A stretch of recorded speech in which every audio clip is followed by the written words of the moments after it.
Hello दोस्तों, इस video में बात करने वाले हैं क्लास 10th का साइंस का इंपॉर्टेंट एमसीक्यू चैप्टर नंबर 13 का। चैप्टर का नाम है विद्युत धारा का चुंबकीय प्रभाव। तो आइए देख लेते हैं।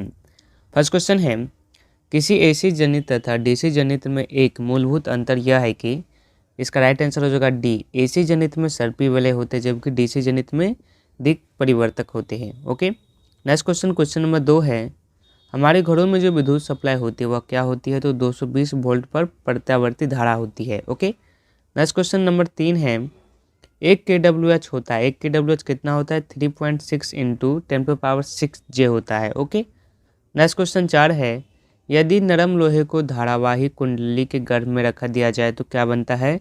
तो इसे विद्युत चुंबक बनता है। नेक्स्ट क्वेश्चन नंबर 5 है, विद्युत फ्यूज काम करता है। विद्युत फ्यूज कैसे काम करता है? तो धारा के उसमें प्रभाव पर काम करता है। नेक्स्ट क्वेश्चन 6 है, विद्युत धारा उत्पन्न करने की युक्ति को कहते हैं। विद्युत धारा उत्पन्न करने की युक्ति को जनित्र कहा जाता है। नेक्स्ट क्वेश्चन नंबर 7 है, बैटरी से किस प्रकार की धारा प्राप्त होती है? तो बैटरी से दृष्ट धारा प्राप्त होती है। नेक्स्ट क्वेश्चन 8 है, विद्युत फ्यूज विद्युत धारा के किस प्रभाव पर काम करता है? तो यह उसमें प्रभाव पर काम करता है। नेक्स्ट क्वेश्चन नंबर 9 है, विद्युत फ्यूज बचाता है। क्या बचाता है? तो लघु पथन में बहने वाली उच्च धारा के खतरे से बचाता है। नेक्स्ट क्वेश्चन नंबर 10 है, घरों में विद्युत से दुर्घटना किस कारण होती है? तो आपका राइट आंसर हो जाएगा फ्यूज तार से होती है। ओके, नेक्स्ट क्वेश्चन नंबर 11 है, फ्लेमिंग के वाम हस्त नियम में अंगूठा किसकी दिशा का संकेत करता है? तो आपका राइट आंसर हो जाएगा बल का। नेक्स्ट क्वेश्चन नंबर 12 है, विद्युत मोटर परिवर्तित करता है। क्या परिवर्तित करता है? तो विद्युत को यांत्रिक ऊर्जा में परिवर्तित करता है विद्युत मोटर। नेक्स्ट क्वेश्चन 30 है, एक क्षण चुंबक को 2 बराबर भागों में बांटने पर चुंबकीय ध्रुव पर क्या प्रभाव पड़ता है? तो आपका राइट आंसर हो जाएगा चुंबकीय ध्रुव अलग नहीं होते हैं। ओके, नेक्स्ट क्वेश्चन नंबर 40 है, चुंबकीय क्षेत्र का मान ध्रुवों पर क्या होता है? तो आपका राइट आंसर क्या हो जाएगा? महत्तम होता है। आपका राइट आंसर महत्तम हो जाएगा। ओके, नेक्स्ट क्वेश्चन नंबर 15 क्या आती है? आइए देख लेते हैं। क्वेश्चन नंबर 15 है, किसी चालक तार से विद्युत धारा प्रवाहित करने पर तार के ऊपर तथा नीचे चुंबकीय क्षेत्र पैदा होता है। क्या होता है? तो विपरीत प्रकार के चुंबकीय क्षेत्र पैदा होते हैं। ओके, नेक्स्ट क्वेश्चन 60 है, फ्लेमिंग के दाएं हस्त नियम में अंगूठा किस दिशा की ओर संकेत करता है? तो आपका राइट आंसर हो जाएगा चालक की गति की दिशा की ओर। ओके, नेक्स्ट क्वेश्चन 17 है, चालक तार के नीचे चुंबकीय सुई स्थिर हो तो विद्युत धारा उत्तर से दक्षिण की ओर प्रभावित होती है, तो चुंबकीय सुई का उत्तर ध्रुव किधर विक्षेपित होगा? तो आपका राइट आंसर हो जाएगा पूरब की ओर।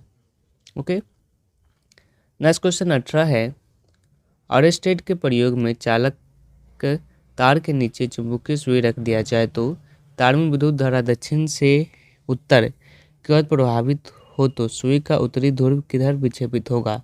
तो आपका राइट आंसर हो जाएगा पश्चिम की ओर। ओके, नेक्स्ट क्वेश्चन 19 है, अगर धारावाही सीधे तार से विद्युत धारा उत्तर से दक्षिण की ओर प्रभावित हो तो और सुई चुंबक तार के ऊपर रखी हो तो चुंबकीय सुई का उत्तर ध्रुव किधर विक्षेपित होगा? तो आपका राइट आंसर हो जाएगा पश्चिम की ओर। ओके, नेक्स्ट क्वेश्चन नंबर 20 है, अगर सुई चुंबक धारावाही तार के ऊपर हो और विद्युत धारा दक्षिण से उत्तर की ओर प्रवाहित हो तो सुई चुंबक का उत्तरी ध्रुव किधर विक्षेपित होगा? तो आपका राइट आंसर हो जाएगा पूरब की ओर। नेक्स्ट क्वेश्चन 21 है, फ्लेमिंग के दक्षिण हस्त अंगूठा नियम से अंगूठा किस दिशा को इंगित करता है? तो धारा की दिशा को इंगित करता है। नेक्स्ट क्वेश्चन 22 है, एक सरल विद्युत परिपथ में एक लंबे तांबे के तार को दिक्सूचक के ऊपर या उसके सुई के समांतर रखा गया। जब तार में विद्युत धारा की दिशा उत्क्रमित होती है तो दिक्सूचक के सुई में विशेष होगा। क्या होगा? तो ज्यों का त्यों रहेगा। नेक्स्ट क्वेश्चन 23 है, किसी धारावाही तार में विद्युत धारा के परिणाम में वृद्धि कर दिया जाए तो किसी दिए गए बिंदु पर चुंबकीय क्षेत्र के परिणाम में क्या होगा? तो आपका राइट आंसर क्या हो जाएगा? वृद्धि होगा। नेक्स्ट क्वेश्चन 24 है, किसी चालक से प्रवाहित की गई विद्युत धारा के कारण उत्पन्न चुंबकीय क्षेत्र चालक से दूर जाने पर क्या होगा? तो राइट आंसर घटता है। नेक्स्ट क्वेश्चन 25 है, फ्लेमिंग के दक्षिण हस्त अंगुष्ठ नियम में चालक से लिपटी अंगुलियां क्या संकेत करती है? तो आपका राइट आंसर हो जाएगा ए, यानी कि क्षेत्र रेखाओं की दिशा को संकेत करती है। नेक्स्ट क्वेश्चन 26 है, एक यूनिट विद्युत ऊर्जा का मान कितना होगा? 3.6 इंटू 10⁻6 J हो जाएगा। नेक्स्ट क्वेश्चन 27 है, फ्लेमिंग के वाम हस्त नियम से बाएं हाथ का मध्यमा संकेत करती है किसको? तो चालक में प्रभावित विद्युत धारा की दिशा को। ओके। नेक्स्ट क्वेश्चन 28 है, चुंबक के भीतर चुंबकीय क्षेत्र रेखाओं की दिशा क्या होती है? तो आपका राइट आंसर बी, यानी कि दक्षिण ध्रुव से उत्तर ध्रुव की ओर होती है। ओके। नेक्स्ट क्वेश्चन 29 है, यदि विद्युत धारा पूर्व से पश्चिम की ओर प्रभावित हो रही है तो पूर्वी सिरे से अवलोकन करने पर चुंबकीय क्षेत्र की दिशा तार के लंबवत क्या होगा? तो दक्षिणवर्तन होगी। ओके। नेक्स्ट क्वेश्चन 30 है, यदि विद्युत धारा पूर्व से पश्चिम की ओर प्रभावित हो रही है तो पश्चिम सिरे से अवलोकन करने पर चुंबकीय क्षेत्र की दिशा क्या होगी? तो वामवर्त होगी। नेक्स्ट क्वेश्चन 31 है, किसी पास में विद्युत धारा प्रवाहित करने पर पास के अंदर सभी चुंबकीय रेखाएं क्या होगी? तो यह एक ही दिशा में होती है। ओके। नेक्स्ट क्वेश्चन 32 है, निम्न में से कौन सी युक्ति जिसमें विद्युत धारावाही चालक तथा चुंबकीय क्षेत्रों का उपयोग होता है? यह सभी का माइक्रोक्रोफोन का, ध्वनिक वास्तरक यंत्र का एवं विद्युत जनित्र का। ओके। नेक्स्ट क्वेश्चन 33 है, फैराडे ने बहुत सी क्रांतिकारी खोज की जिसमें निम्न में से कौन एक है? तो ए और बी दोनों, यानी कि विद्युत चुंबकीय प्रेरणा एवं विद्युत अपघटन के नियम। नेक्स्ट क्वेश्चन 34 है, किसी तल पर लंबवत विद्युत धारा प्रवाहित हो तो चुंबकीय क्षेत्र क्या निरूपित करेगा? तो आपका राइट आंसर हो जाएगा ए, यानी कि सकेंद्रीय वृत्त रेखा को निरूपित करेगा। नेक्स्ट क्वेश्चन 35 है, अगर लंबवत धारा ऊपर से नीचे बहती है तो क्षेत्र रेखाएं की दिशा क्या होगी? तो आपका राइट आंसर बी, यानी कि घड़ी के सुई के घूमने की दिशा में होगी। नेक्स्ट क्वेश्चन 36 है, एक लंबवत विद्युत धारा नीचे से ऊपर की ओर प्रभावित हो तो क्षेत्र की दिशा क्या होगी? तो राइट आंसर ए, यानी कि घड़ी के सुई के घूमने की विपरीत दिशा में होगी। नेक्स्ट क्वेश्चन 37 है, किसी दिए गए बिंदु पर उत्पन्न क्षेत्र का परिमाण तार में प्रवाहित धारा के साथ क्या संबंध होगा? तो आपका राइट आंसर बी, यानी कि अनुक्रमणोपाती होगा। नेक्स्ट क्वेश्चन 38 है, किसी नियत धारा द्वारा तार से दूरी बढ़ने पर चुंबकीय क्षेत्र का मान क्या होगा? तो घटता है। नेक्स्ट क्वेश्चन 39 है, धारावाही परिनालिका के सिरे पर विद्युत धारा घड़ी की सुई के घूमने की विपरीत दिशा में बहते हुए मालूम पड़े तो परिनालिका की इस सिरे पर कौन सा ध्रुव होगा? तो उत्तर ध्रुव होगा। ओके। नेक्स्ट क्वेश्चन 40 है, मधुमक्खियों के उत्तर में किस प्रकार के क्रिस्टल पाए जाते हैं? तो मैग्नेटाइट क्रिस्टल पाए जाते हैं। नेक्स्ट क्वेश्चन 41 है, सीधे चालक तार पर चुंबकीय क्षेत्र से लगने वाले बल्ब की दिशा जानने के लिए उपयोग करते हैं किसका उपयोग करते हैं? तो फ्लेमिंग के बाएं हाथ के नियम का उपयोग करते हैं। नेक्स्ट क्वेश्चन 42 है, चुंबकीय क्षेत्र में एक धारावाहक छड़ पर लगने वाला बल किसके लंबवत होता है? तो यह ए और बी दोनों, यानी कि छड़ की लंबाई के और चुंबकीय क्षेत्र के लंबवत होते हैं। नेक्स्ट क्वेश्चन 43 है, विद्युत धारावाही तार के दो विपरीत छोर पर चुंबकीय बल रेखाओं की दिशाएं क्या होती है? तो सी हो जाएगा। एक सिरे पर चुंबकीय बल रेखाएं की दिशा में क्लॉकवाइज दिशा और दूसरे विपरीत सिरे पर एंटी क्लॉकवाइज होता है। ओके। नेक्स्ट क्वेश्चन 44 है, तांबे के तार की एक आयताकार कुंडली किसी चुंबकीय क्षेत्र में घूर्णन गति कर रही है। इस कुंडली में प्रेरित विद्युत धारा की दिशा में कितने परिभ्रमण के बाद परिवर्तन होगा? आपका राइट आंसर हो जाएगा आधा। ओके। नेक्स्ट क्वेश्चन 45 है, एक सीधे धारावाही के पास दाएं बाएं या बिंदु ए और बी है। दिक सूच में ए और बी के पास ले जाने पर दिक सूची के सुई में क्या होगा? तो राइट आंसर सी, दोनों बिंदुओं पर विपरीत दिशा में विक्षेप होगा। ओके। नेक्स्ट क्वेश्चन 46 है, लंबी धारावाही परिनालिका के मध्य में चुंबकीय क्षेत्र रेखाएं क्या होगी? तो आपका राइट आंसर बी, यानी कि परिनालिका के अक्ष के समांतर होती है। नेक्स्ट क्वेश्चन 47 है, यदि एक छड़ चुंबक को 3 भागों में काट दिया जाए तो उसमें ध्रुवों की कुल संख्या हो जाएगी कितनी हो जाएगी? तो राइट आंसर 6 हो जाएगी। नेक्स्ट क्वेश्चन 48 है, इनमें से कौन एक दूसरे से अलग है? तो आपका राइट आंसर हो जाएगा वाट। वाट क्या है? तो जूल, किलोवाट, घंटा और अर्ग से अलग है। नेक्स्ट क्वेश्चन 49 है, चुंबकीय क्षेत्र का मानक टेस्ला किसने दिया? तो आपका राइट आंसर हो जाएगा ऑर्स्टेड ने। नेक्स्ट क्वेश्चन 50 है, घरों में विद्युत ऊर्जा सप्लाई होती है, कितनी होती है तो 50 hertz 220 volt. Okay, next question 51 है, किसी वृत्ताकार कुंडली में फेरों की संख्या बढ़ा दी जाए और विद्युत धारा प्रवाहित की जाए तो उत्पन्न चुंबकीय क्षेत्र का परिणाम क्या होगा? तो आपका राइट आंसर हो जाएगा बढ़ जाएगा।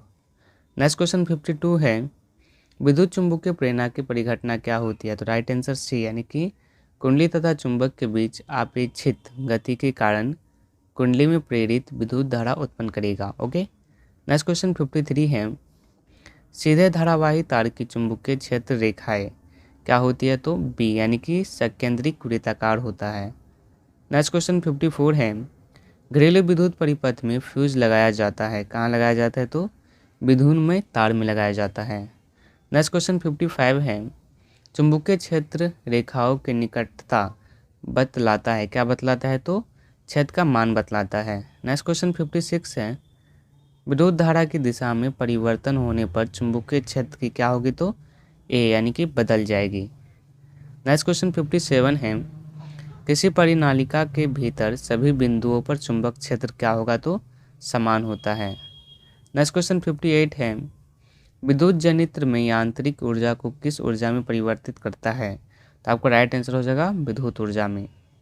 नेक्स्ट क्वेश्चन है, पश्चिम की ओर प्रक्षेपित कोई धनावेशित कण ए कण किसी क्षेत्र द्वारा उत्तर की दिशा क्या होगी? तो ऊपर मुखी होगी। ओके, नेक्स्ट क्वेश्चन 60 है, किसी प्रोटॉन का निम्नलिखित में से कौन सा गुण किसी चुंबकीय क्षेत्र में मुक्त गति करते समय परिवर्तित हो जाता है? तो आपका राइट आंसर हो जाएगा चाल एवं वेग।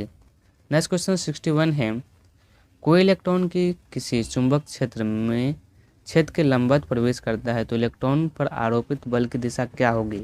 तो कागज के भीतर की ओर होगी। ओके, आइए next question, question number 62। Question number 62 है, एसी मोटर के कुंडली के दोनों सिरों पर होते हैं, क्या होते हैं? तो पूर्ण वलय होते हैं। ओके, नेक्स्ट क्वेश्चन 63 है, डीसी मोटर के कुंडली के दोनों सिरों पर क्या होते हैं? तो अर्धवलय होते हैं। ओके, नेक्स्ट क्वेश्चन 64 है, निम्नलिखित में से कौन किसी लंबे विद्युत धारावाही तार के निकट के चुंबकीय क्षेत्र का सही वर्णन करता है? तो आपका राइट आंसर डी हो जाएगा, चुंबकीय क्षेत्र के सकेंद्रीय क्षेत्र रेखाओं का केंद्रक तार होता है। ओके, नेक्स्ट क्वेश्चन 65 है, किसी चालक तार को चुंबकीय क्षेत्र में चलने पर उसके सिरे के बीच विभवांतर पैदा होने की घटना कहलाती है, क्या कहलाती है? तो विद्युत चुंबकीय कहलाती है। नेक्स्ट क्वेश्चन 66 है, आपके पास एक चालक तार की कुंडली है, आप कुंडली में धारा उत्पन्न नहीं कर सकते हैं, इसका राइट आंसर हो जाएगा दोनों को स्थिर रखकर नहीं कर सकते हैं। ओके, नेक्स्ट क्वेश्चन 67 है, चुंबकीय क्षेत्र रेखाएं क्या होती है? तो एक दूसरे को परिच्छेद नहीं करती है। नेक्स्ट क्वेश्चन 68 है, किसी चुंबक के चारों ओर वह क्षेत्र जिसमें उसके बल का संसूचन किया जा सकता है वह क्या कहलाता है? तो आपका राइट आंसर हो जाएगा सभी कथन सत्य होता है। नेक्स्ट क्वेश्चन 69 है, विद्युत चुंबक बनाने के लिए प्रायः किस पदार्थ के छड़ का उपयोग होता है? तो नरम लोहा का उपयोग होता है। नेक्स्ट क्वेश्चन 70 है, विद्युत चुंबक प्रेरक की खोज किसने किया? तो आपका राइट आंसर हो जाएगा फैराडे ने। नेक्स्ट क्वेश्चन 71 है, व्यावसायिक मोटर में किस प्रकार के चुंबक उपयोग होता है? तो विद्युत चुम्बक। ओके, नेक्स्ट क्वेश्चन 72 है, जब कुंडली की गति की दिशा चुंबकीय गति की दिशा के लंबवत होती है तब कुंडली में उत्पन्न प्रेरित विद्युत धारा क्या होती है? तो राइट आंसर हो जाएगा अधिकतम होती है। नेक्स्ट क्वेश्चन 73 है, किसी चुंबकीय क्षेत्र में धारावाही तार रखने पर इस पर क्या होगा? तो क्षेत्र की दिशा को लंबवत धारा रहने पर बल महत्तम होता है। नेक्स्ट क्वेश्चन 74 है, एक सीधे धारावाही तार में धारा पूरक की ओर है, उसके ऊपर के बिंदु पर चुंबकीय क्षेत्र की दिशा क्या होती है? तो आपका राइट आंसर होगा दक्षिण की ओर होती है। नेक्स्ट क्वेश्चन 75 क्या आती है, आइए देख लेते हैं। विद्युत धारावाही तार के प्रत्येक बिंदु से उत्पन्न चुंबकीय क्षेत्र रेखाएं पास के दो बिंदुओं पर जो आमने सामने है वह क्या है? तो वृत्ताकार प्रतीत होता है। नेक्स्ट क्वेश्चन 76 है, विद्युत धारावाही तार के प्रत्येक बिंदु से उत्पन्न चुंबकीय क्षेत्र रेखाएं पास लूप के केंद्र पर क्या होता है? तो सरल रेखा जैसा प्रतीत होती है। ओके, नेक्स्ट क्वेश्चन 77 है, जब विद्युत धारा दिशा चुंबकीय क्षेत्र की दिशा के लंबवत है तो आरोपित बल का परिमाप क्या होगा, तो अधिकतम होता है। ओके, नेक्स्ट क्वेश्चन 78 है, सही विकल्प चुनना है। किसी विद्युत धारावाही सीधी लंबी परिनालिका के भीतर चुंबकीय क्षेत्र क्या होगा, तो सभी बिंदुओं पर समान होता है। नेक्स्ट क्वेश्चन 79 है, किसी धारावाही कुंडली के गर्भ में चुंबकीय पदार्थ को रखने पर किस प्रकार का क्षेत्र उत्पन्न किया जाता है, तो आपका राइट आंसर हो जाएगा प्रबल चुंबकीय क्षेत्र उत्पन्न होता है। नेक्स्ट क्वेश्चन 80 है, शरीर के अंदर विद्यमान चुंबकीय क्षेत्र किस आधार पर प्राप्त किए जाते हैं, तो विभिन्न अंगों में प्रतिबिंब बनाकर प्राप्त किए जाते हैं। नेक्स्ट क्वेश्चन 81 है, हमारे शरीर के तंत्रिका कोशिका में बहने वाली अत्यंत दुर्बल आयन धाराएं उत्पन्न करती है, क्या, तो चुंबकीय क्षेत्र उत्पन्न करती है। नेक्स्ट क्वेश्चन 82 है, किसी चुंबक के चारों ओर का क्षेत्र जिसमें आकर्षण प्रतिकर्षण बलों के प्रभाव का अनुभव किया जा सकता है वह क्या कहलाता है, तो उसे कहा जाता है चुंबकीय क्षेत्र। नेक्स्ट क्वेश्चन 83 है, विद्युत और चुंबक तत्व के परस्पर संबंध को सबसे पहले किस वैज्ञानिक ने प्रमाणित किया, तो आपका राइट आंसर हो जाएगा AC ऑस्ट्रेड ने। नेक्स्ट क्वेश्चन 84 है, बेलन के आधार पर लिपटे तार के अनेक वृत्तार्थ फेरे की कुंडली को क्या कहा जाता है, तो परिनालिका कहा जाता है। नेक्स्ट क्वेश्चन 85 है, चुंबकीय क्षेत्र की तीव्रता का मात्रक क्या होता है, तो ऑस्टेड और टेस्ला दोनों होते हैं। नेक्स्ट क्वेश्चन 86 है, विद्युत जनित गतिमान चुंबक के किस प्रभाव पर आधारित होता है, तो यह विद्युतीय चुंबक पर आधारित होता है। नेक्स्ट क्वेश्चन 87 है, चुंबक के सजातीय ध्रुवों के बीच होता है क्या होता है, तो प्रतिकर्षण होता है। नेक्स्ट क्वेश्चन 88 है, चुंबक के विजातीय ध्रुवों के बीच क्या होता है, तो आकर्षण होता है। नेक्स्ट क्वेश्चन है, स्वतंत्रतापूर्वक हवा में लटकी क्षैतिज चुंबक हमेशा रहती है, क्या रहती है, तो उत्तर दक्षिण दिशा में रहती है। नेक्स्ट क्वेश्चन 90 है, स्वतंत्रतापूर्वक चुंबक को लटकाने पर हमेशा उसका उत्तरी ध्रुव उत्तर दिशा में ही रहता है, अतः पृथ्वी चुंबक का उत्तरी ध्रुव किस ओर होगा, तो आपका राइट आंसर हो जाएगा भौगोलिक दक्षिण दिशा में होगा। नेक्स्ट क्वेश्चन 91 है, चुंबक के दो ध्रुवों के बीच की दूरी को क्या कहा जाता है, तो चुंबक की सार्थक लंबाई कहा जाता है। नेक्स्ट क्वेश्चन 92 है, चुंबक के क्षेत्र इस प्रकार की राशि है जिसके क्या होता है, तो ए और बी दोनों परिणाम होते हैं और दिशा भी होते हैं। ओके, नेक्स्ट क्वेश्चन 93 है, किसी चुंबक के क्षेत्र की दिशा वह मानी जाती है जिसमें अनुदिश दिक् सूचक का कौन सा ध्रुव उस क्षेत्र के अंदर गमन करता है, तो आपका राइट आंसर हो जाएगा उत्तर ध्रुव। नेक्स्ट क्वेश्चन 94 है, चुंबक के भीतर चुंबकीय क्षेत्र रेखाएं की दिशा क्या होती है, तो दक्षिण ध्रुव से उत्तर ध्रुव की ओर होता है। ओके, नेक्स्ट क्वेश्चन 95 है, चुंबकीय क्षेत्र रेखाएं चुंबक के बाहर किस दिशा में है, तो आपका राइट आंसर हो जाएगा उत्तर ध्रुव से दक्षिण ध्रुव की ओर है। नेक्स्ट क्वेश्चन 96 है, चुंबकीय बल रेखाएं खींची जा सकती है कहाँ, तो ए और बी दोनों लोहे के बुरादे द्वारा और दिक् सूचक के द्वारा। नेक्स्ट क्वेश्चन 97 है, जहाँ पर चुंबकीय रेखाएं काफ़ी घनी होती है वहाँ चुंबकीय क्षेत्र क्या होता है, तो अधिक प्रबल होता है। ओके, नेक्स्ट क्वेश्चन 98 है, दो चुंबकीय क्षेत्र रेखाएं एक दूसरे के क्या होते हैं, तो प्रतिच्छेद नहीं करती है। ओके, नेक्स्ट क्वेश्चन 99 है, अगर दो क्षैतिज रेखाएं एक दूसरे को परिच्छेद करें तो परिच्छेदन बिंदु पर दिक् सूचक की सुई क्या होगी, तो दो दिशा की ओर संकेत करेगी। नेक्स्ट क्वेश्चन 100 है, मानव के वे दो महत्वपूर्ण भाग कौन है जिसमें चुंबकीय क्षेत्र का उत्पन्न अनिवार्य होता है, तो पहला है हृदय और दूसरा है मस्तिष्क। नेक्स्ट क्वेश्चन 101 है, मानव शरीर में उत्पन्न चुंबकीय क्षेत्र पृथ्वी के चुंबकीय क्षेत्र के क्या होता है, 1/अरबवें भाग के बराबर होता है। नेक्स्ट क्वेश्चन है, घरेलू वायरिंग में 3 तार होते हैं, इन 3 तारों का उदासीन तार के रंग क्या होते हैं, तो काला होते हैं। ओके, नेक्स्ट क्वेश्चन 103 है, विद्युत स्टोव गीजर अथवा निमज्जन तापक आदि साधित्रों में कितने एम्पियर का फ्यूज लगाया जाता है, तो अब राइट आंसर हो जाएगा 20 एम्पियर का। नेक्स्ट क्वेश्चन है, प्रत्यावर्ती धारा की आवृत्ति कितनी होती है, तो 100 हर्ट्ज। तो आज के वीडियो में बस इतना है। वीडियो पसंद आया तो लाइक जरूर कीजिएगा। यह वीडियो देखने के लिए आप सभी का बहुत बहुत धन्यवाद। Thank you.